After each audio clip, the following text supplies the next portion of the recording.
I have a sleep problem and I have a phone problem. Hello there, my name's Julie and today I'm going to be creating a sleep tracking page for the month of February in my Happy Planner. I'll be using Live Love Posh's Mystic Babe and Love Yourself and talking about my struggles with sleep and phone addiction as I make this page. These are some pages from an old Happy Planner. I'm just writing out that notes, and because this page is for February I don't need the 29 or the 30. So I have room to decorate all across the bottom, a bit like in my sticker hunt page setup. So I can make a pretty page that's also going to be really functional for me. I remembered I had these clouds from this set in the Mystic Babe sticker book and thought they would be perfect, and maybe a few of the other stickers too. There are also some self-care quotes in this Love Yourself sticker book.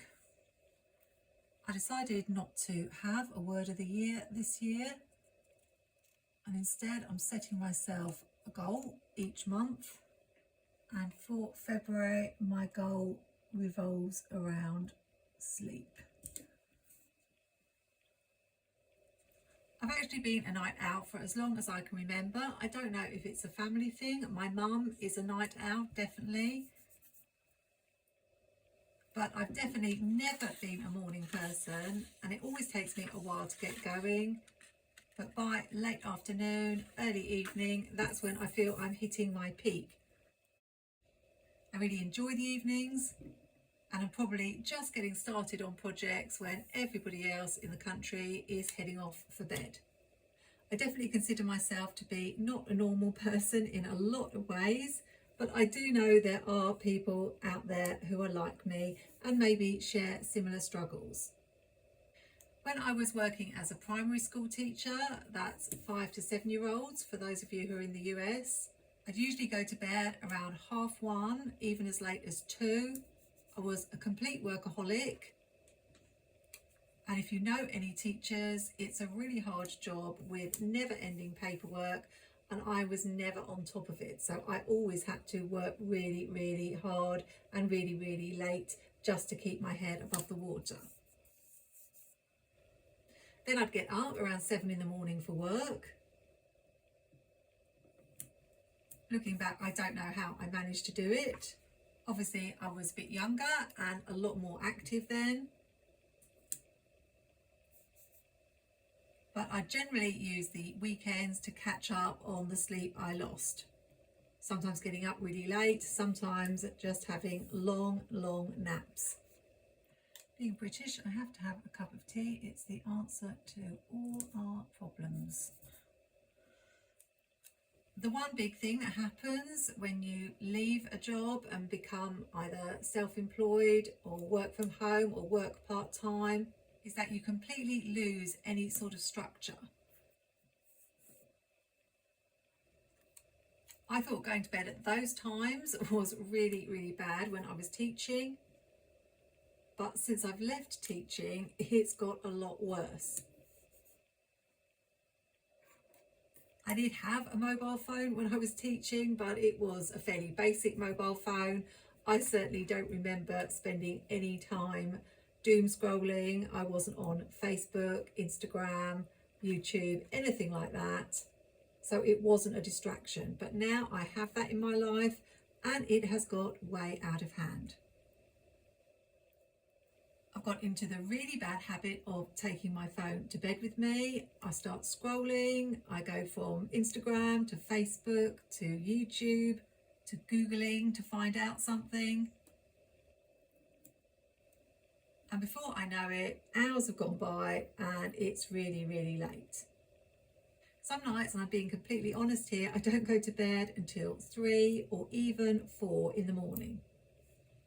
Then the next morning, of course, I sleep in, I'm tired, and I don't feel I'm being productive. I know this is not great for my health. I've never been one for self-care, really, and looking after myself. And although I know that looking at screens before you go to bed is bad for sleep, and going to bed late is bad generally for your health. I've tried tackling my bedtimes before by setting myself time limits, but I really struggle with actually stopping what I'm doing and going to bed. If I'm involved in something like a YouTube video or making a planner spread or simply watching something on the TV, I just ignore the time and it gets later and later. I'm using Live Love Posh's Functionally Noir for the title, and I will just put sleep tracker. Now, in a lot of my previous word of the years that I've set myself, I've included an element of trying to get to bed earlier, but it hasn't worked. So what I'm doing this year is using my review pages that I made to set myself one simple goal that I feel I can achieve, and also lots of questions to reflect on the month that's gone so that I can see what I'm doing and hopefully take steps to improve each month. My main goal for February is to leave my phone outside the bedroom every night, which probably seems like common sense to all of you, but is actually very hard to do. I'm also going to try to be in bed earlier, but I didn't want to set that as the overarching goal, because if I didn't meet that goal in the first few days, I thought I'd probably just give up, and then that would be everything gone to waste. Next, I'm going to add some washi going along the bottoms of the lines. I think it will leave enough room in the boxes for what I need to write. The phone really is a real issue for me. It's such a drain on your time. There are so many things that you could be looking at on your phone. I'm so grateful that there were no mobile phones when I was growing up. I was a little bit of a telly addict, and I imagine that if there'd been mobile phones when I was young, well, I actually hate to imagine what my life would have been like, because I don't think you would have got me off that screen at all. I feel really sorry for children today. I have read up a little bit on phone addiction, and know it's a real problem.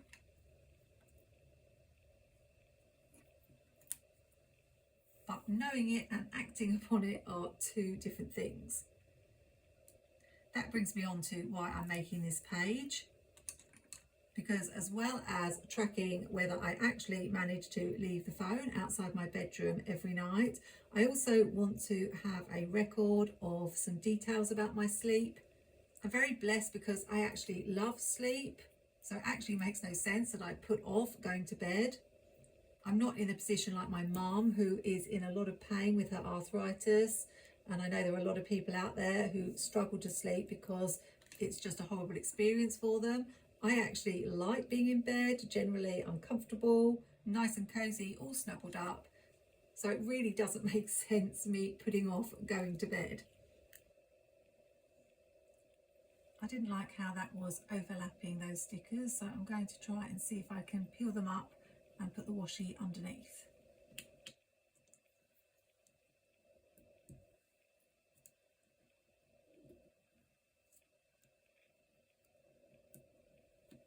I think because these habits have gone on for such a long time unchecked, I've developed some bad sleeping habits, and I don't know how much the phone is responsible and how much impact not having the phone in my bedroom will make. So this February page is going to be collecting information to inform me about my sleep over the month, and then I can see if there are any patterns or any improvements.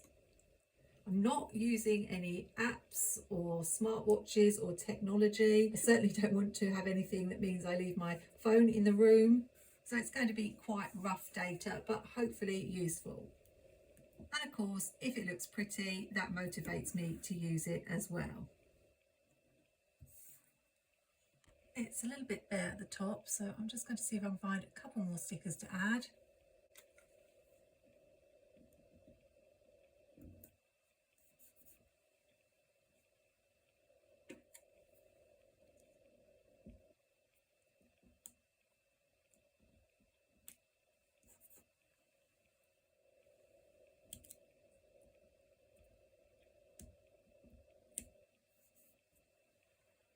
I don't like those two right next to each other. I might be able to squeeze this one in.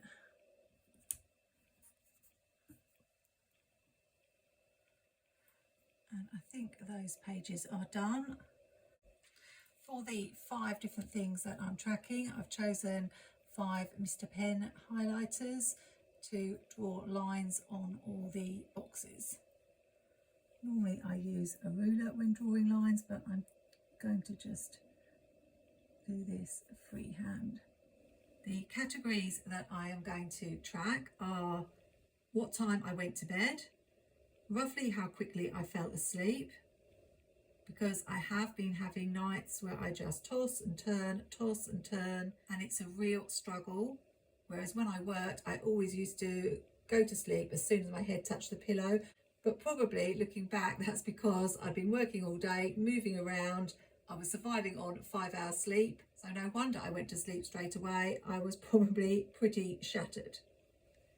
I want to record how many times I woke up in the night, because that's another thing that's changed over the last few years. I used to sleep right through, very rarely woke up even once in the night, and now I can be waking up anything up to about 10 times a night, which is obviously not really ideal. And then I will record how many hours I slept and whether I left my phone outside the room or not. Having all this information down here in my planner also feels like a form of accountability. That's part of the reason I thought I'd film this page. And also I did think there might be people out there who are struggling with similar things. At the end of the month, I can look back over the page and see what I've learned, not to judge myself, but to notice what's going on, and hopefully over the year to take steps to improve this situation. I'm going to use a Muji 0.38 because it's got quite a narrow tip to fill in my categories for tracking. So I won't make you watch me fill in all the headers. It's going to take a while, and I'll be back when that's done. The pages are finished now. My handwriting did get a little bit messy writing out those prompts so many times, but I think it's a really pretty page, and I'm hoping that as well as being a pretty page, it's going to be a productive page in helping me reach some of my goals, such as leaving the phone out of the bedroom and getting to bed a little bit earlier.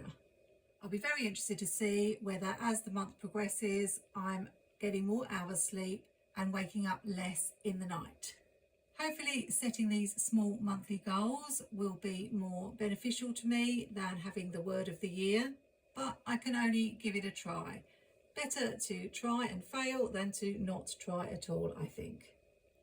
If you're someone who already tracks your sleep or wants to try it, then remember the monthly page is a good place to track things that you want to see progress in over a month. If you're interested in seeing me set up my monthly review page, then I'll link the video on screen here. And I hope you'll join me for another video really soon. Until next time, take care and happy planning.